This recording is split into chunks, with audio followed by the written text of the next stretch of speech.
Hello guys, ಇವತ್ತಿನ mini vlog ಏನಂದರೆ ನಾನು ಫೇಸ್ ಪ್ಯಾಕ್ ರೆಡಿ ಮಾಡ್ಕೋತಾ ಇದ್ದೀನಿ. ಕಿತ್ತಳೆ ಹಣ್ಣಿನ ಚಿಪ್ಪೆಯಲ್ಲಿ ಯಾವ ಥರ ಫೇಸ್ ಪ್ಯಾಕ್ ರೆಡಿ ಮಾಡ್ಕೋತಾ ಇದ್ದೀನಿ ನೀವೇ ನೋಡಿ.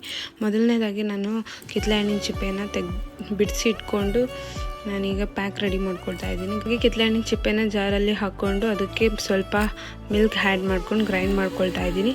ಆ ಪೇಸ್ಟ್ನ ಒಂದು ಬೌಲ್ಗೆ ಹಾಕ್ಕೊಂಡು ಅದಕ್ಕೆ ಒಂದು ಸ್ಪೂನ್ ಅಕ್ಕಿ ಹಿಟ್ಟು ಆ್ಯಂಡ್ ಹನಿನ ಆ್ಯಡ್ ಮಾಡ್ಕೊಳ್ತಾ ಇದ್ದೀನಿ. ಪೇಸ್ಟ್ ರೆಡಿ ಆಗಿದೆ. ಈಗ ನಾನು ಫೇಸ್ಗೆ ಪೇಸ್ಟ್ನ ರೆಡಿ ಮಾಡ್ಕೊಂಡು ಇಟ್ಕೊಂಡಿರೋ ಪೇಸ್ಟ್ನ ಹಚ್ಕೊಳ್ತಾ ಇದ್ದೀನಿ. ಇದು 15 ಮಿನಿಟ್ಸ್ ಬಿಡಬೇಕಾಗುತ್ತೆ ಅಲ್ವಾ, ಸೊ ಅದಕ್ಕೋಸ್ಕರ ನಾನು ಹೆಲ್ತಿ ಡ್ರಿಂಕ್ನ ಮನೆಯಲ್ಲೇ ಪ್ರಿಪೇರ್ ಮಾಡ್ಕೊಳ್ತಾ ಇದ್ದೀನಿ. ಅದು ಏನಂದರೆ ಪ್ರೊಮೊಗ್ರಾನೇಟ್ ಜ್ಯೂಸ್ನ ದಾಳಿಂಬೆ ಹಣ್ಣು ಹಾಕ್ಕೊಂಡು ಅದಕ್ಕೆ ಮಿಲ್ಕ್ ಆ್ಯಂಡ್ ಶುಗರ್ ಆ್ಯಡ್ ಮಾಡ್ಕೊಳ್ತಾ ಇದ್ದೀನಿ. ಗ್ರೈಂಡ್ ಮಾಡಿಕೊಂಡು ಈಗ ನನ್ನ ಹೆಲ್ತಿ ಡ್ರಿಂಕ್ ರೆಡಿ ಆಗಿದೆ. ಇದು ನನಗೆ ಮೋಸ್ಟ್ ಫೇವ್ರೆಟ್ ಡ್ರಿಂಕ್. ಸೊ ನಿಮಗೆ ಇಷ್ಟ